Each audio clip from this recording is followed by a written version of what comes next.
Hello, this is Dr. Paul Cottrell, and I'd like to, have a calm video for this segment, but I want to give you my post-election perspective.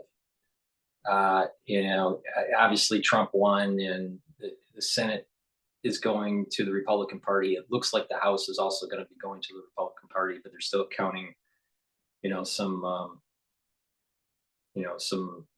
some local election results. So we won't know definitively about the House yet. But obviously Trump won. All right.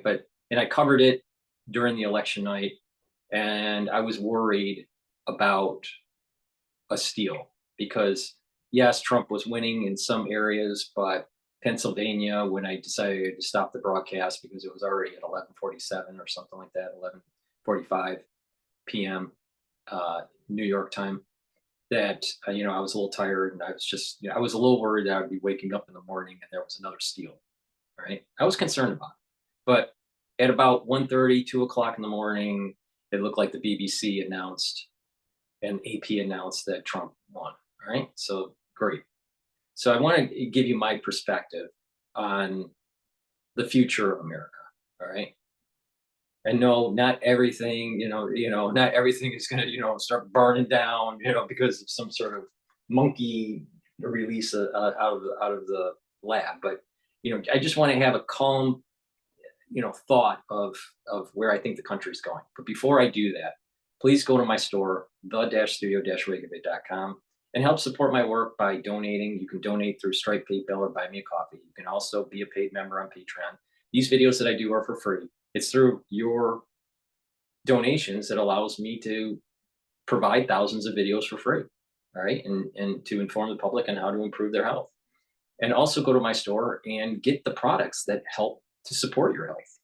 I have many different products, and I tell you how to slow down the aging process, how to improve your cardiovascular health, how to improve your bone health, how to reduce or eliminate osteoarthritis. I tell you how to do a lot of things. All right. So if you just follow my lead, you will be okay. All right. And it's based on a very simple concept. You have to take charge of your own life. A physician is not going to do it for you. And if you don't do it now, you will pay later. It's that simple, and you want the compound effects of better, healthy living. And it's a holistic approach. Preventative medicine is medicine. So what you want to do is you want to have good mindfulness or spirituality. You need to do balancing exercises and stretching. You don't have to get too crazy about it, but you need to do it daily. You need to do a little bit of cardio. You need to do a little bit of weight training. All right. Do lots of walking when you can, and challenge your brain by learning new things. Read, write, and talk to people in the real world. All right. Not in cyber world, in the real world. And you will slow down the aging process. In addition, proper diet is very important. You need to filter your water. I use a filtration system that is a 5-level filtration system called Zero Water that you can get at Amazon or whatever. And so it's really important to filter your water, get those chemicals out of the water, and to eat better. Stop eating sugary foods and processed foods, and proper supplementation. And you'll slow down the aging process, reduce the chances of being overweight, reduce the chances of having diabetes, reduce the chances of having cardiovascular problems, reduce the chances of an overinflamed body. So if you follow what I do, your health is going to improve. So all you got to do is just listen and follow. And this is something that I've been doing for a very, very long time. Right? I was taking a lot of antioxidants and multivitamins going all the way back to age 16. All right. Because I saw a lot of family members die from heart disease. And the whole idea was to have a better lifestyle to mitigate that problem. All right. And over time, over the decades, new supplements have come onto the market, and the knowledge of how to stack them to have your supplementation be more efficient was learned, over the decades. Plus, you have this anti-aging movement that's happening in the United States. There's also a longevity movement that's happening in the United States. The preventative medicine and the publications from preventative medicine is coming out. You can literally reduce plaque by not being on, big pharma drugs, by changing lifestyle and taking a certain type of supplements. And you can reduce plaque, not just reduce your chances of building plaque, but reduce plaque. So just pay attention and you'll improve your health. All right. Why is it that there are so many people out there that, I know I'm going on a tangent here, but I'll get to the whole post-election thing. But why are there so many people out there with, that in the United States that are sicker now than, let's say, 50 years ago? It's the food. It's the stress. But if you stop that and you live, and you supplement properly and you eat properly, you're going to mean revert back to a healthy life. We have lots of endocrine disruption in our food and in our water. And then on top of it, the stress of social media and the news and all this stuff and work, right? So we're not healthy. We spend so much money on healthcare as a society, but we're not healthier. And most of the physicians are idiots. Are they really solving your problem? Or do they just, or are they just listening to your problem and then prescribing a pharmaceutical? They're not really solving a problem. Very few physicians really care about your health. Very few. So all you got to do is take charge of your life. Now, if you listen to what I have to say, you can get healthier. But it's up to you. You have to make that move. So please go to my store and get some of the supplements that I have. It's based on a pillar. This concept is neutralize pathogens, bring down inflammation, soak up free radicals. Then that's the core, and then you add to it. To neutralize pathogens, take max 35 or max 14. This will neutralize the pathogen and maintain that mucosal barrier and have good oral hygiene. Just take a teaspoon of this a day. If you're not feeling well during the cold season, take a tablespoon or two a day. Just swish it in your mouth, gargle, 20 seconds, 30 seconds, and swallow it. Well, the market opened up. Today is Fed Day, so I'll be doing something on that too. But go to the store and get the max 35 and the max 14. In addition, it's really important to have a good probiotic. And I have two different probiotics, if I can find it. I have a powdered form, and I also have a veggie cap form. All right. Some people prefer the powder. Some people prefer the veggie cap. I prefer the powder because I mix it with my lunch, my hummus, and it's a great way to take the probiotic. But a good probiotic is going to reset your gut biome, and you're going to have better metabolism, and you're going to reduce inflammation in your gut. You're going to have better communication between your gut and your liver.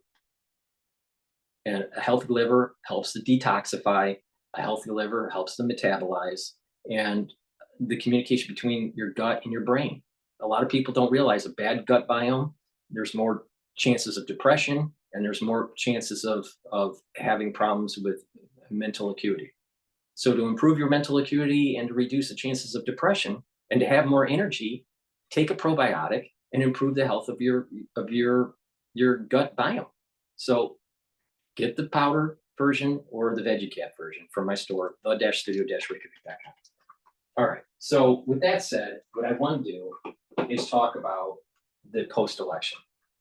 And let me sit down here because I just, this is kind of like, it's not a get riled up kind of video. All right.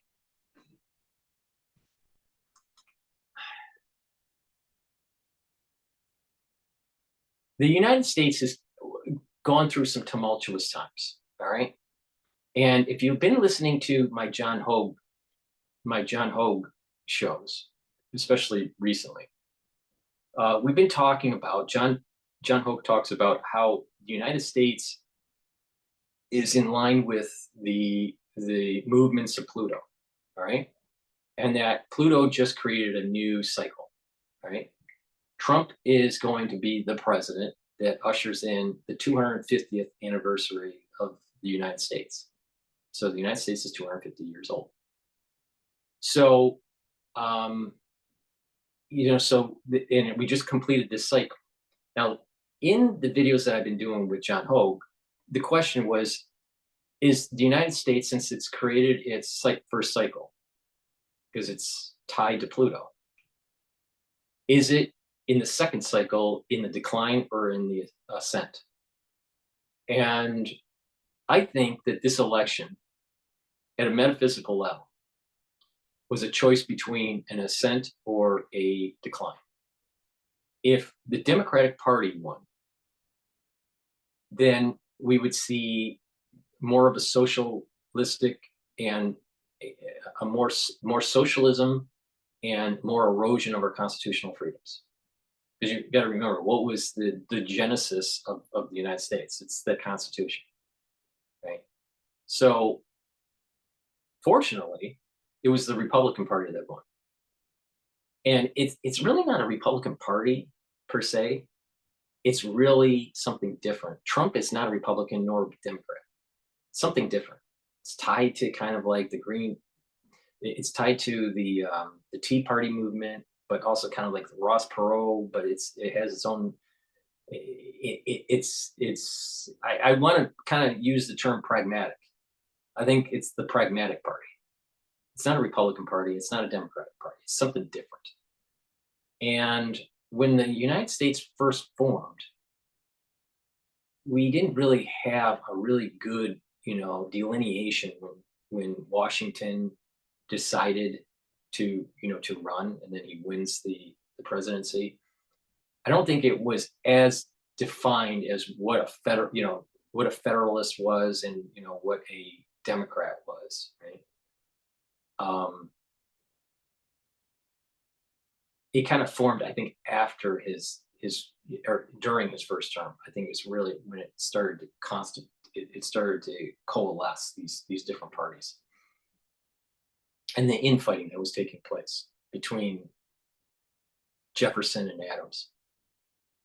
But the United States was at a fork in the road during this election: ascent or descent.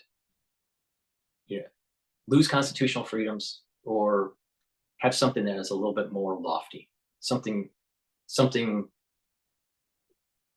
bigger than ourselves. All right. The United States kind of represents opportunity at the individual level, but there is an amalgamation of that opportunities within the society that leads to something which is bigger than ourselves. There are some similarities, I think, of the 1960s with what's going on today. I've always felt that Trump had a kind of a Kennedy aura, a JFK aura about him. But he also has an aura of Washington, George Washington. And he also had an aura of Reagan. All right, so it was kind of,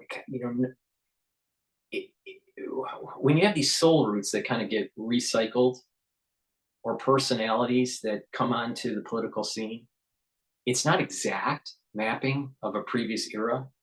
It's a rhyme. It's fuzzy. So Trump is kind of an amalgamation of Reagan, George Washington, and Kennedy. Right? Now, why do I say George Washington? Well, we just created we're in a new cycle in the United States because of this completion with Pluto, right? And if you want the details of it, you can listen to the shows with Hogue that I've done with the recordings. I think we just finished our part 22. We'll be doing another one this Sunday. So part 23, and we'll go over post-election stuff. But I feel as though because we're in the new cycle, and Trump is the president, that there's a Washington-esque moment here. In addition, Washington on the battlefield was almost killed multiple times, but some sort of divine intervention came in to prevent that from happening. Something similar happened during, this election cycle with the assassination attempts on Trump. So there's that similarity. But there's also there's a Kennedy part to it. And the reason why I say the Kennedy part, one assassination attempt on Trump, obviously there was an assassination of Kennedy, but they talked about deep state. And the deep state, both presidents were attacked by the deep state. All right. And both want to take down the deep state. So there's that element to it. In addition, Trump wasn't always a Republican. He was a Democrat before. And the Democratic Party is no longer a Democratic Party. The Democratic Party is like more like leftist, more like a Green Party, or, some sort of Communist Party or Socialist Party. It's not a JFK, RFK Democratic Party. It's something different. And I don't think it's for the good. Now, so there is this, there are these similarities, right? And when you add in during the 60s, what was happening? A Cold War. There was this new Cold War that even Neil Ferguson talks about, Cold War 2.0. Well, there's this Cold War that's going on with Russia, right? And NATO expansion. JFK warned us about, maybe we shouldn't be expanding so much in these regions, and that was the reason why he took out some of these missile systems out of Turkey with this agreement with de-escalating the Cuban Missile Crisis. So he was trying to prevent nuclear war. He saw the Cold War as a dangerous episode of an elevated risk of nuclear war. I see Trump in that kind of respect. Now, obviously, JFK was more eloquent than Trump, but they have similar themes. During the 60s, there was also, this exploration to the moon, right? And rocketry development. What's happening today? The rocketry development by Elon Musk with SpaceX, and the amazing things that SpaceX can do. Not only, land vertically, these booster systems, but, pushing the envelope for exploration and colonization of the moon and Mars. Very lofty things. There's not the ethos of the United States. The ethos of the United States is this thing, this bigger than life, big ideas, reach for the stars kind of stuff. That American exploration, what's over the horizon, the big stuff, right? The Democratic Party has a tendency to just look down to the ground. And when you just look down to the ground, you're just going to have a society that is moping, and you have a society that's non-productive, and you have a society that's not looking at the big ideas. Universal income is not a big idea. Colonizing Mars is a big idea. See what I mean? See the difference? And so what we're seeing with academia, and especially the elite schools, like, let's say Ivy League and Ivy League Plus. You know, many of the students are from from the perspective of not the hard sciences. They're coming from the soft sciences. History, and history is important. And I enjoy history, but a lot of the students aren't STEM. They don't come from a STEM background. And when they go into industry, or when they go to, start working professionally, they're not in engineering or in the sciences. A lot of them, most of them, they go to finance, or they go into law, or they go into, some sort of liberal art kind of a job. All right. And they, in these kinds of jobs, even though, when you need a lawyer, it's important, or, but the thing is that the big ideas are created by the scientists. The big ideas are created by the engineers and the entrepreneurs and the inventors, the ones that are really pushing the envelope. And Elon Musk is a perfect example of what I'm talking about. Immigrant to the United States, had a dream, and he just built SpaceX, right? From almost nothing. I mean, obviously he made money through PayPal, but he took big risks to build SpaceX and Starlink and Neuralink and Tesla and all this stuff. He almost went bankrupt. He put everything on the line. And I'll tell you, that's kind of like the American spirit. The American spirit is take risks. When you think about the Democratic Party, it wasn't about taking risks. It's about socialized risks. And you're mitigating the personal risk. So what happens is no one's really pushing the envelope. So with Trump winning the election, I feel as though there's a new dawn. And it's a new dawn because it's also the 250th anniversary coming up. But we've completed the Pluto cycle that our country is tied to. So, and then you have this figure bigger than life. I mean, Trump's bigger than life, right? Well, George Washington was bigger than life too. Now, of course, Trump is not 100% George Washington. That's why I was saying that Trump is slightly like George Washington, slightly like JFK, slightly like Reagan, right? Because we are a Fibonacci sequence of a prior era, the 250th era. So we just went through this election, a rebirth of the United States, very similar to the beginnings of the founding of our country. Or in the context of the UK, the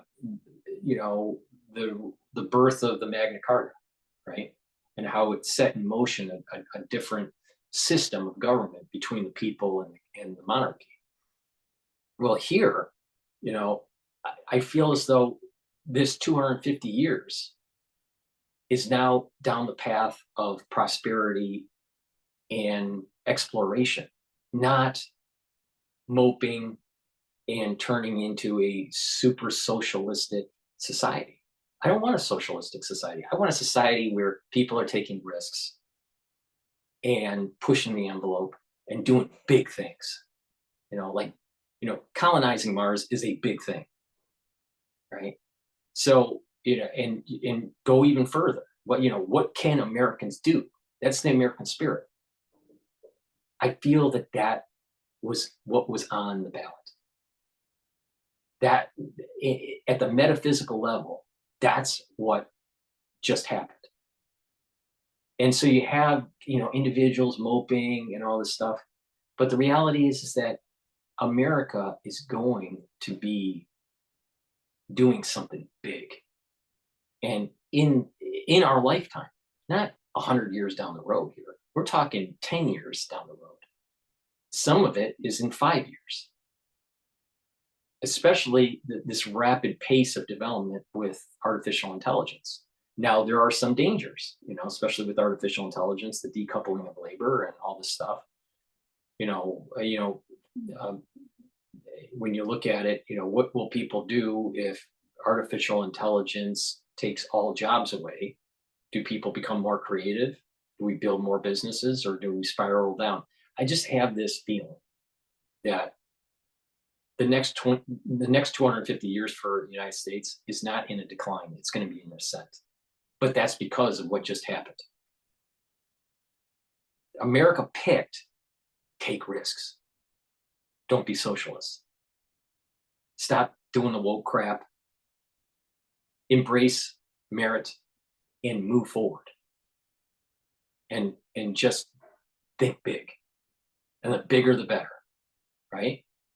Why don't we have more Elon Musks? We need more Elon Musks. Just think big. That's America. All right. So I think that, and then another concept that I see here is that during the revolution, obviously there was the Declaration of Independence, but there was things that were evolving before, things were brewing before the Declaration of Independence, right? With the Stamp Act and, taxation and all this stuff, right? And the beginnings of the Industrial Revolution and this distance between the colonies and the monarchy in England. So there were things that were brewing. But eventually it came to a crescendo, and the Declaration of Independence had to be created, right? For, some sort of an independent landmass. But many people, even the founding fathers, many people did not want to, distance themselves from the monarchy. They wanted to be English, but the English didn't want the Americans to be English. So there was this fracturing, and then eventually we have the Declaration of Independence that leads to war, right? And then winning the revolution and the Constitution. Right? So we were forged in this idea of the old world being jettisoned from our ethos, and then a new beginning. And that's the beginning of that cycle with Pluto. So we are tied astrologically, and I don't know a whole lot about it. I mean, John Hogue knows way more than I do about this topic about the Pluto thing. But the point here is that it was the beginning of a big thing, and we chose to go in the right direction and not stay in the old world.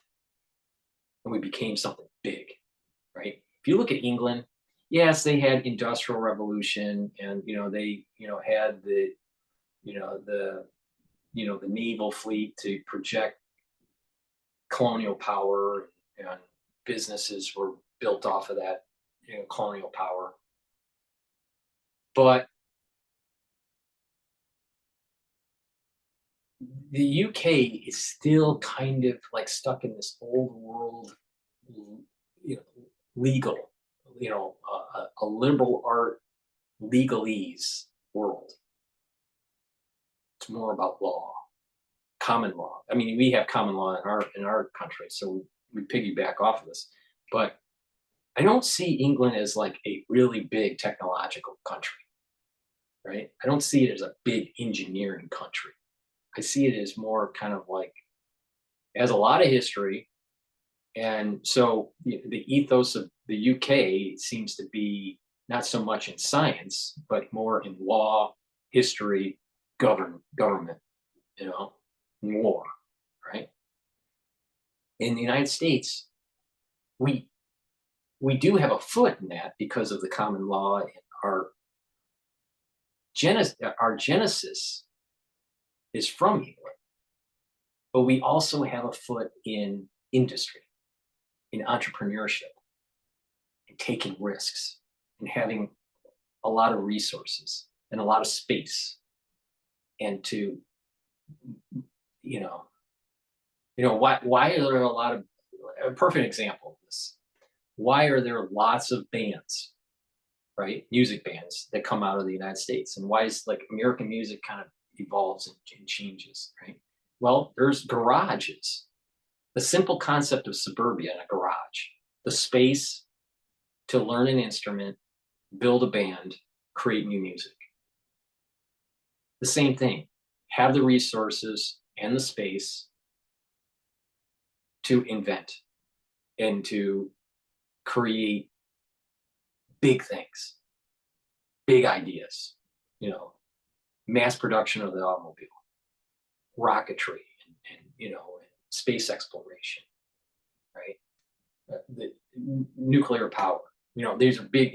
Of course, there are negatives to these things too. There's pluses and minuses to any technology, depending on how you use it.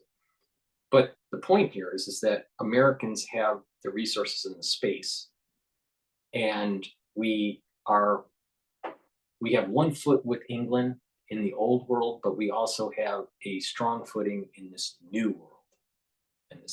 And this election is about pushing the envelope and doing big things. Not little things, big things.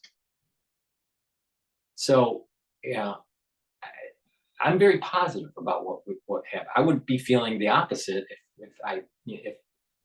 if the election turned the other way, because I think this 250-year anniversary is an inflection point, and it's an inflection point of utilizing our resources, our know-how, our entrepreneurial spirit to do big things instead of being hampered by socialism and communism.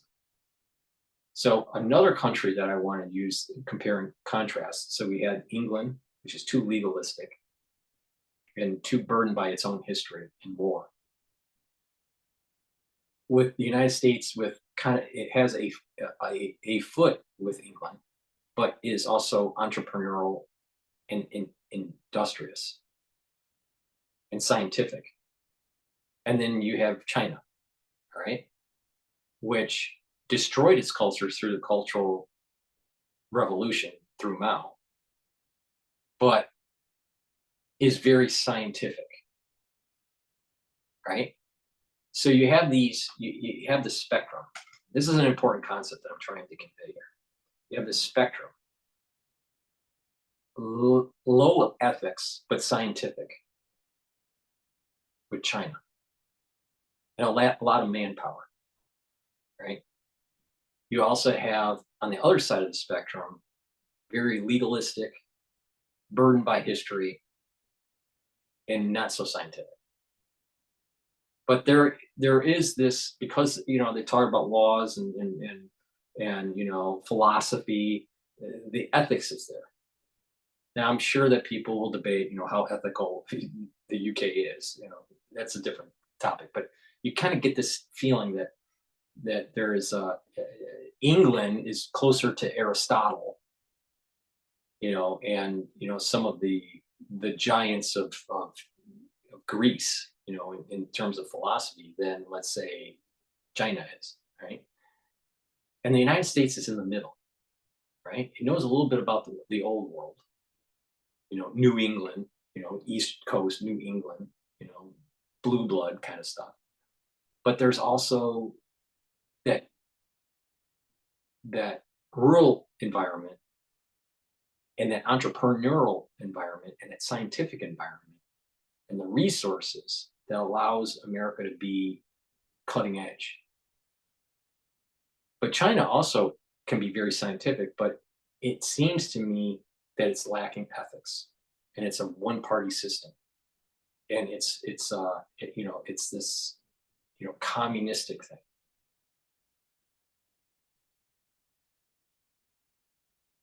So if you go against the party, so you don't really have civil liberties.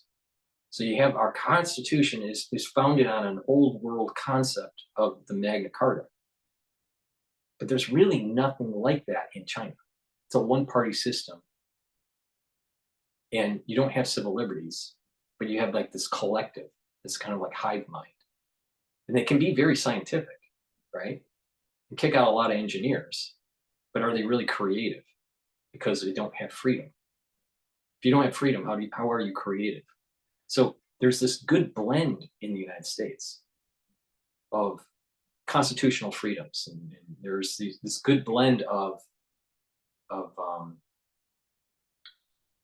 resources and science, right, to be able to push the envelope, but have some ethics, have some legal basis of our constitutional republic.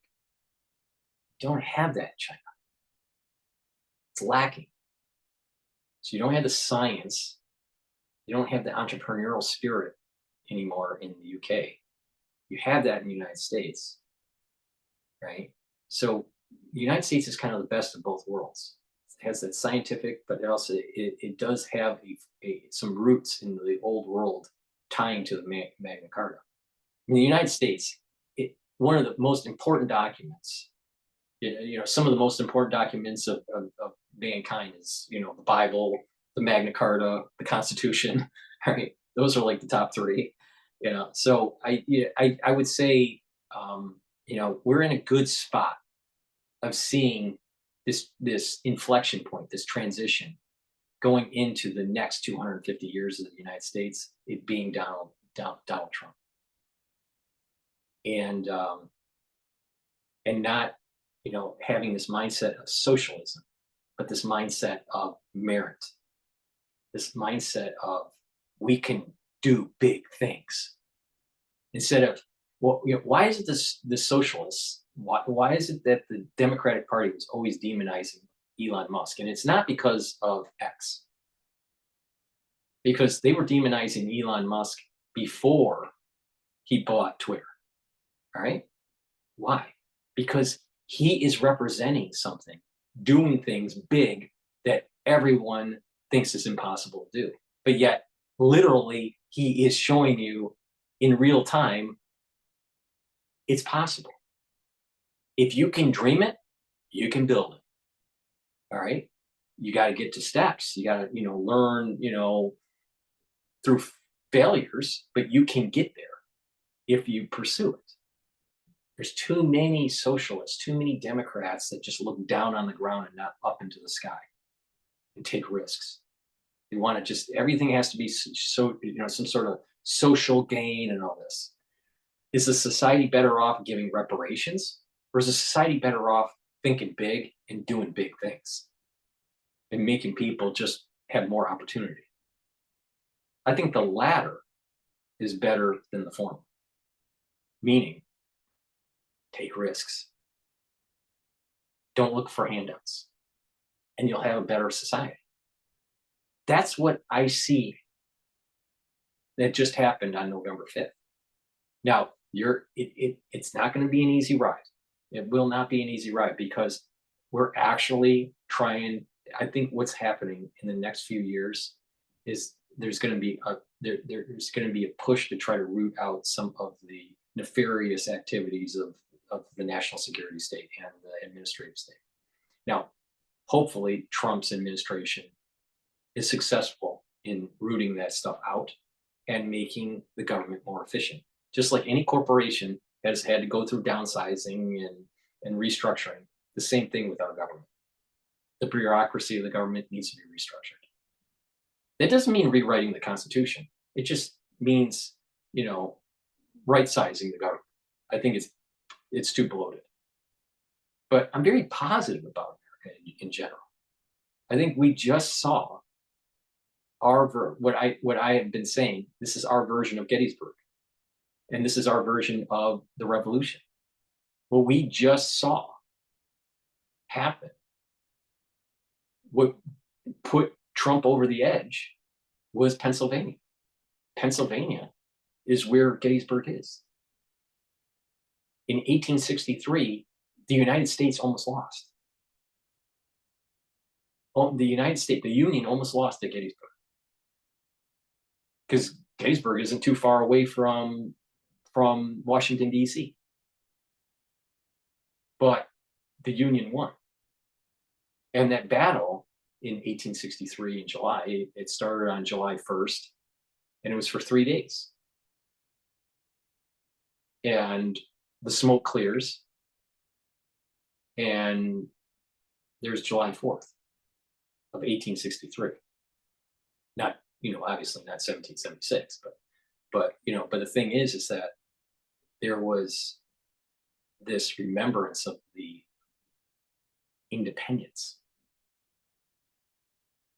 The winning on the battle allowed for peace on the battlefield of Gettysburg to remember July 4th. That's powerful. That's powerful. You had a group of people from the South that tried to secede from the Union and institutionalize slavery. And at Gettysburg, the Union almost lost. We may have not have had the United States of America if things changed, if things were different at Gettysburg. But somehow, some way, the Union won, and slowly over time, General Lee started losing ground, and Union forces were gaining momentum, and eventually the war ends. But a major inflection point was Gettysburg in Pennsylvania. Powerful, very powerful. And plus, with this cycle, this 250-year cycle that was just completed, it's in line with the revolution. The big ideas, stepping away from the old and getting into a new era. And when you couple that with where technology is, you can get a sense that America is going to be doing something big. Big. So I'm positive about it. But we have to be vigilant. We have to be vigilant on making sure that deep state actors, national security state actors, don't take away the essence of what America is. Big dreamers, big ideas, big entrepreneurs. So I just, that's my take on the post-election. I'm very positive about America, but there are some things that are bad about it, and we need to be honest. Just like how the Democratic Party needed to be honest on why they lost. They demonized too many people. They pushed too many woke agendas. They pushed too many socialistic agendas. People didn't want to buy what they were selling, right?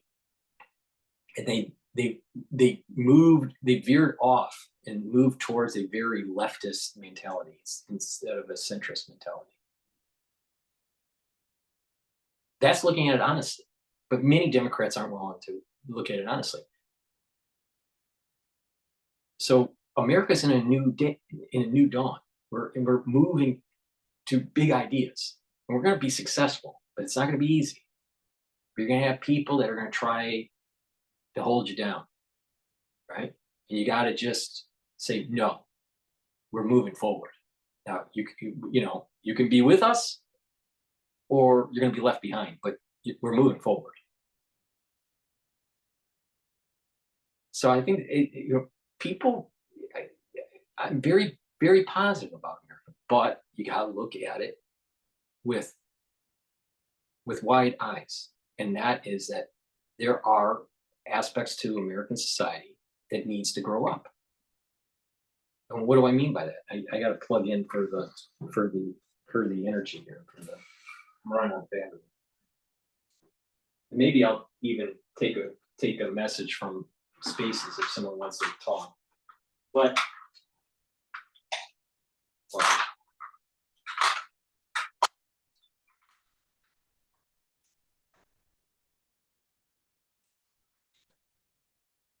the thing is, even though we won the election, we have to be wide-eyed and look at what's bad about America. All right, what's good about America? The entrepreneurship, taking risks, thinking big, and there's lots of opportunity. You don't have to go to Harvard to be successful. You don't have to. All right. What you have to do is be engaged. You have to get involved. You have to learn something, build a skill, and move forward. Right. How you get that skill, there's lots of ways. Some of it's self-taught, some of it's formally taught, some of it is going through some sort of an apprenticeship, whatever it is. All right. But you can do big things. But there's a lot of people in this country, in the United States, that's just sitting on the couch and just consuming. They're just consumers. They're not doers. There's only about 20% of the society is pushed through. Or let me rephrase it. There's 20% of the society is pushing 80% of the society, meaning that the doers, the ones that are really moving the society forward, is only 20% of the population, maybe even 10%. So you have 80 or 90% is you know, just following. They're not doing. They're kind of like just being lazy about it. Americans shouldn't be lazy. So that means in the inner city, instead of whining that you're in the inner city, learn a skill. Now, I'm not talking about b-ball. I'm not talking about basketball as a skill. I'm talking about learn something to improve your life, to improve your family's life, and move forward and think big. Because America has that opportunity, and it doesn't matter what color you are. It doesn't matter if you're male or female. It doesn't matter. It's about merit. But when you want to go into identity politics, then it's all about some sort of race, creed, and blah blah blah. Right? But that's not really what America is about. What America's about is taking risks and pushing forward. So that means that people need to learn skills. People need to not be lazy. People need to take their education seriously, formally and informal education seriously, and have some sort of ethics. I think the pillars are God, country, and family. Now, you may debate about that. What does it mean by God? Some people are atheists, but some people are agnostic. It doesn't really matter in my mind. But the thing is that you need to have some ethics and some sort of mindfulness. Now, some people that are more spiritual will gravitate to the idea of some sort of religion, right? But you need to have some sort of mindfulness or spirituality and some ethics. You have to have some patriotism. So it's about country. If you just shit on the American flag, you burn it, you view the society in discontent, then it's just negative. You're not moving forward, doing big things, big ideas, right? And then family is the cornerstone of society. So family creation is important. Now, there's different ways for family creation to happen, but the thing is that demonizing families is wrong because that's the bedrock of society. It's always been that way and always will be that way. So people need to kind of like have those three pillars in their life. But in America, there's the rap culture and the urban decay culture that's bringing Americans down, but trying to give strength to the Democratic Party because it's about handouts and it's about socialism. It's about I'm doing a broad brush here, but the point that I'm making is that every American, no matter what color they are, no matter if they're male or female, no matter what socioeconomic background you have, if you push yourself, you can get ahead. All right. But it's not going to be easy, especially obviously it's people that have socioeconomic wherewithal. If they're coming from a richer environment, it's going to be easier for them than the poor. But the thing is that the poor can elevate themselves. All right. So you just, instead of playing the b-ball, instead of wasting your time on stupid stuff,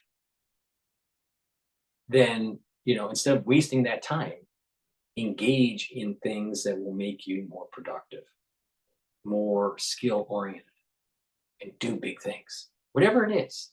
You want to create a media empire? Do it. You want to create a car company? Do it. But don't waste your time. Don't waste your time. People like that are black that are complaining about whites and this whole white supremacy stuff, and even women saying, oh, the males are subjugating females and blah blah blah. you know they just want to blame something, and it gets down to the root cause. They didn't work hard enough to elevate to where they want to be. The United States, you can do anything you really want to do if you put the effort into it. It's not going to be handed to you.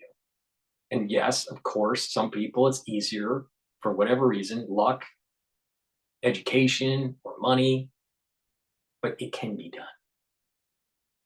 Many billionaires, if that's what you want to be, many billionaires came from humble backgrounds.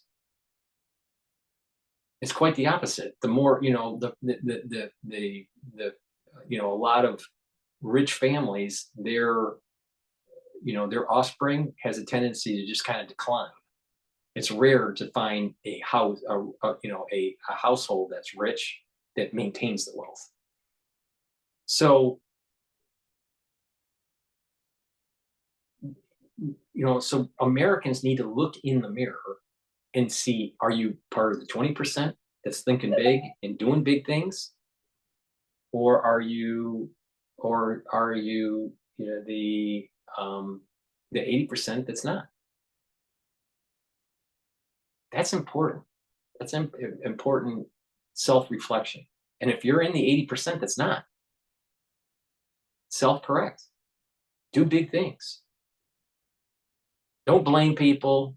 Don't blame it on race. Don't blame it on education. Don't blame it on the deep state. Don't blame it on anybody except yourself. Because the American way is finding a way. All right.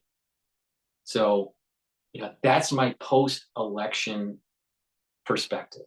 There's a little bit of astrology with it because of its link to the cycle with Pluto. We're coming to the anniversary of the 250th anniversary of the United States. Huge. That's a big thing. And we're moving in the right direction, but it will be bumpy. But when people self-reflect and go, are you part of the problem or are you part of the solution? When people move into the category of part of the solution and moving and doing big things and moving forward, this country, there's nothing that can stop it. Nothing can stop it. With that said, please go to my store, the-studio-reykjavik.com, and help support my work by getting some of the supplements. I'll just, plug just a couple supplements here before I close out. But, we went through a tumultuous time in 2020. All right. A lot of people died for different reasons. Some of it because of, pathogens, some of it because of the treatments, some of it because of the inoculation. There's other people that are starting to have side effects of the crisis that we went through in 2020. All right. My mother died during the Omicron wave in a nursing home. It was one of the most horrific things I ever saw in my life. And I once in a while, that picture in my mind of seeing that horrific event, it kind of shakes me a little bit. But the thing is, you got to move forward. You got to move forward. All right. And you don't move forward pretending that it didn't happen. You move forward saying it did happen. And how do you mitigate the risks? How do you move forward? And you move forward by taking charge of your health. All right. So it's important. Trust me on this. The 2020 crisis has created different types of pathologies that are starting to emerge, such as weakened immune systems, turbo cancers, right? Other sorts of pathologies like tachycardia kind of syndromes where you have a speeding of the heart, you have sympathetic nervous system disruption, you have memory loss or memory problems. So there's lots of different pathologies that have emerged through, after the 2020 crisis. You need to take charge of your health. And I have done thousands of videos trying to tell people how to do it. It works. All you got to do is listen and follow what I am doing. I'm not just saying something, it's something that I do. All right. And the proof's in the pudding. It's working. All right. So please help support my work so I can continue to reach out to people and tell people my opinion on certain things, but also how to improve their health. I need your support. It's that simple. And you can support me by getting the products on my store and sharing the links that I do that are free. These videos are free, and helping the cause. I mean, maybe I should go on a tangent here for a little bit, but another element of what happened with this election that I forgot to mention was that during the founding of this country, of the United States, there were founding fathers. One of those founding fathers was actually a relative of mine. But this video isn't about me, all right? But the thing is that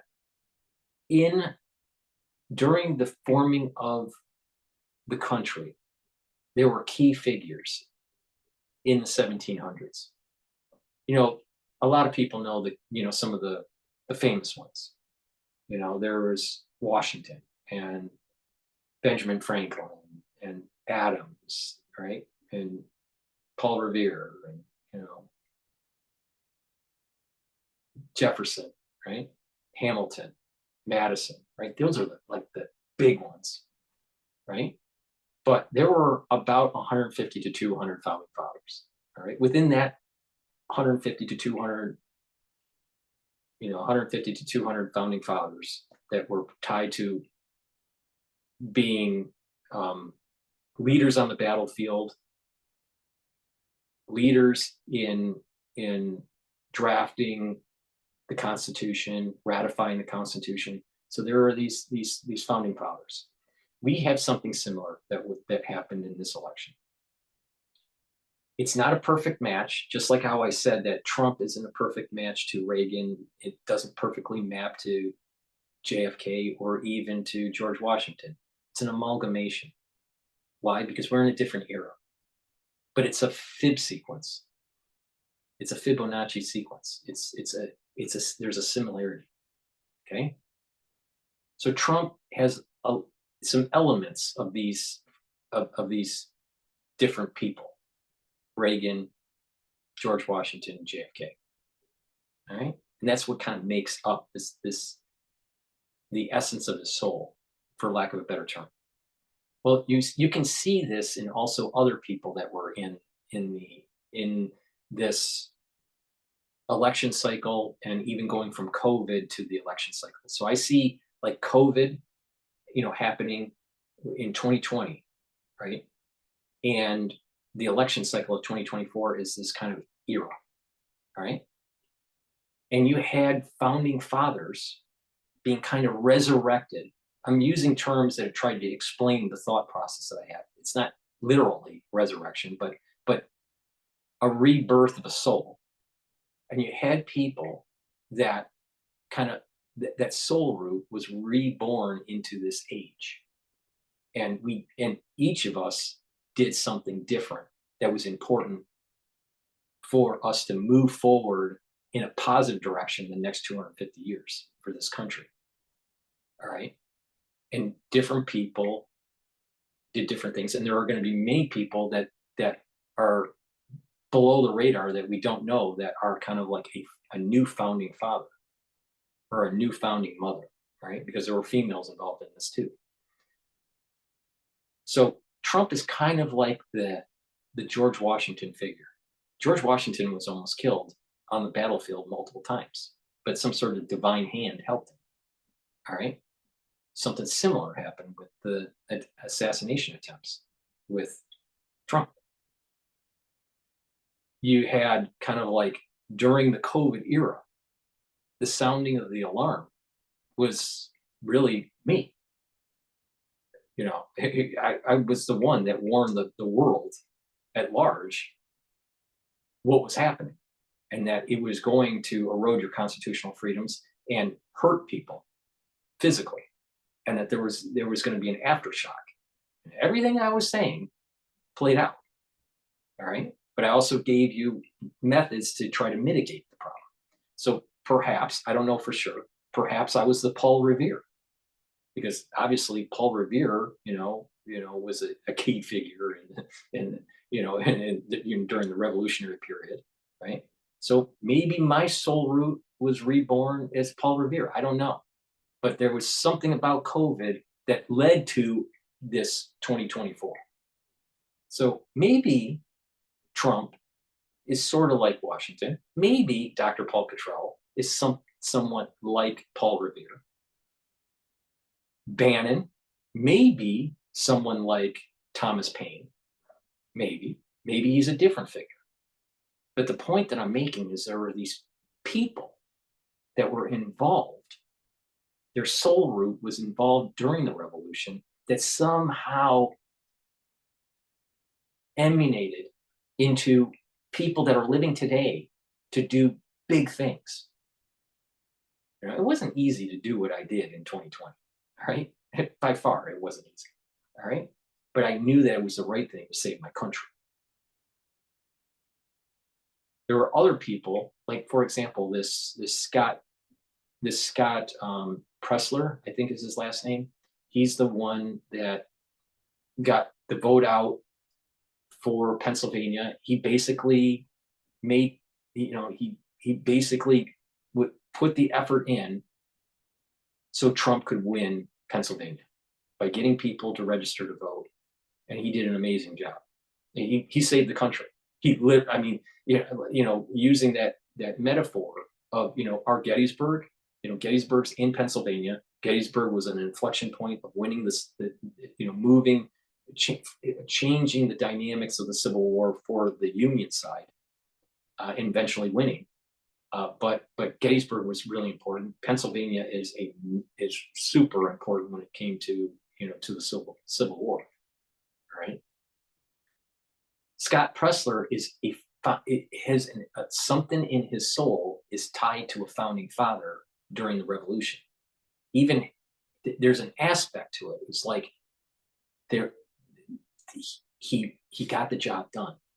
Now, which founding father, which one, I don't know. Was maybe it was an aide de camp to Washington. I don't know.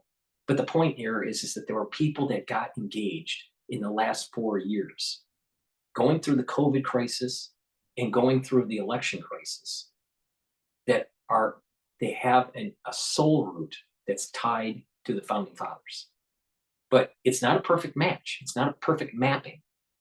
And this is the reason why these next 250 years is going to be good. But just like the last 250 years, there were ups and downs in the United States. But Scott Pressler, if that's his last name, he was a major figure to save the Trump election. A major figure. That's something revolutionary in there. Just like something revolutionary about Trump.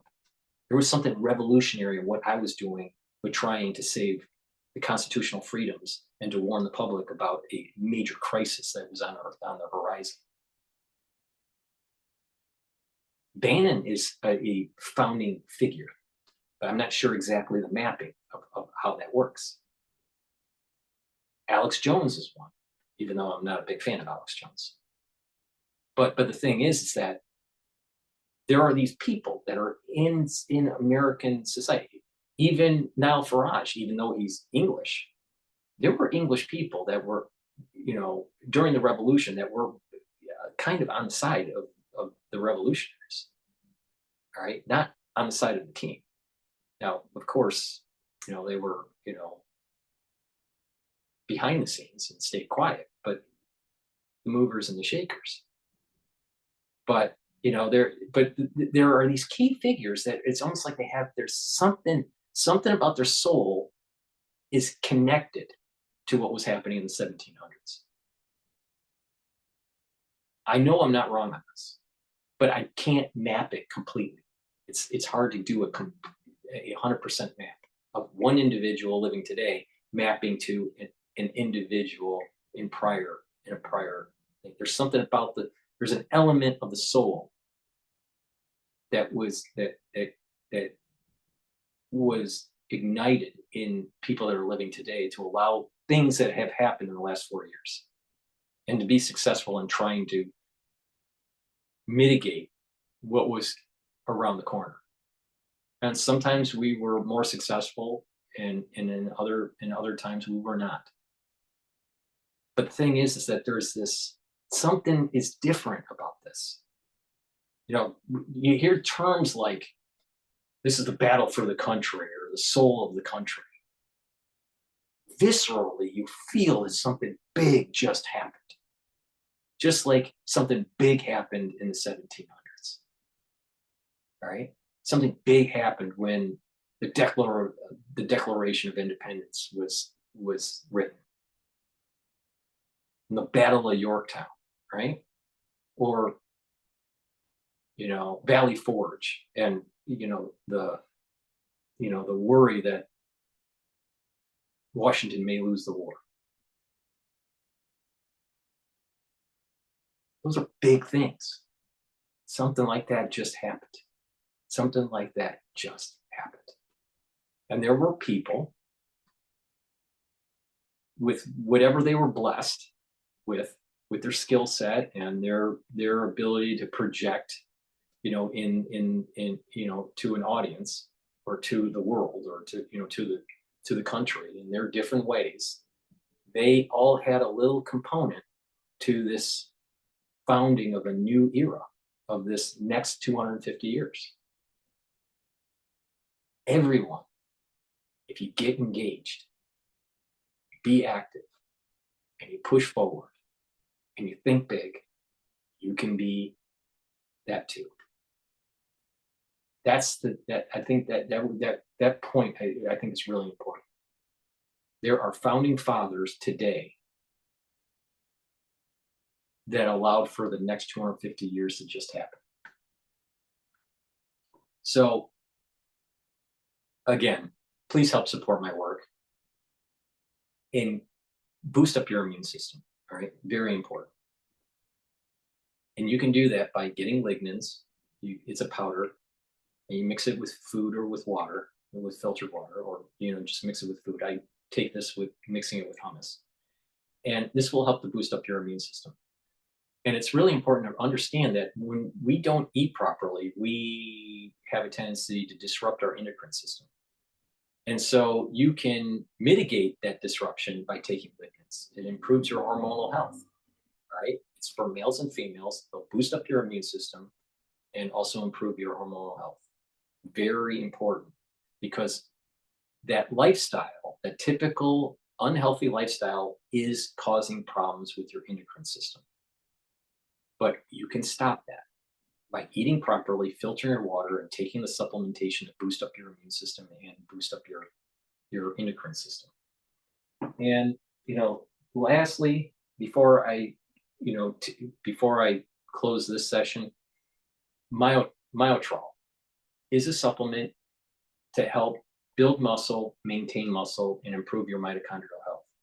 That's important so you have ATP, because your muscles need a lot of ATP to be able to maintain and to gain muscle mass. All right. When we get older, we lose muscle. Part of the reason is we stop moving around and we have less energy. Well, if you take Myotrol, you're going to have more energy and you're going to be moving around. But it's really important to do some cardiovascular training, and it's also important to do some resistance training. You don't have to be an athlete. You don't have to run a marathon or train from triathlons or anything like that.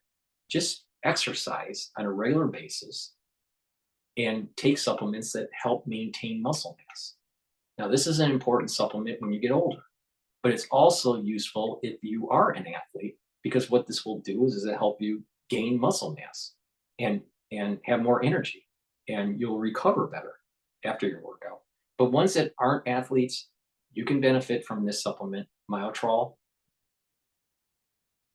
and you just do the resistance training, eat properly, filter your water, take the supplement every day, and maintain your muscle mass and gain some muscle mass. It's really important when you get older. I mean, I've seen people just atrophy as they get older in clinic, and it's just so sad. I mean, I even saw it, near the last few weeks of my mother's life. She was atrophying, in the nursing home. And you don't have, it doesn't have to happen. If you take care of your body now, there's going to be a compound benefit as you get older. So let's say you're 40, right? And you're going, well, I feel really good, well, you need to take supplements, and you need to have proper diet and exercise and proper lifestyle. So when you get to 65 or 70, you have a lot more vitality. You have more longevity. When you don't do that, even if you're relatively healthy at age 40, by the time you get to 65 or 70, you're starting to break down. You're starting to have cardiovascular disease. You're starting to have signs of memory loss. You're starting to have, bone mass loss and muscle mass loss. And your pancreas isn't working as well. And you start going downhill. Well, do you really want to go down that road? Or do you want to go down a road that is a little bit more, you have more vitality as you get older? There's no guarantee that you're going to live a long life, but the thing is that you can increase your chances of living a more healthy life by changing your lifestyle and doing the proper supplementation and the proper exercise and diet. It's a holistic approach. And that way you don't have to see a physician as often. You don't feel you have chronic pain anymore, or chronic inflammation, and your immune system is better. All right? So please go to my store and get the Myotrol, build up muscle mass. You can use this if you're an athlete. It'll help to recover and help to build muscle. But if you're older and you're not an athlete, this is really important to maintain muscle and to improve your mitochondrial health. So please go to my store, the-studio-reykjavik.com. I have lots of different supplements. I'm not going to go over them all. I could literally talk for 2 hours on supplements. But the thing is, take charge of your life. Americans think big, all right? It's about merit. It's not about color. It's not about sex. It's not about, social economic birthright or anything like that.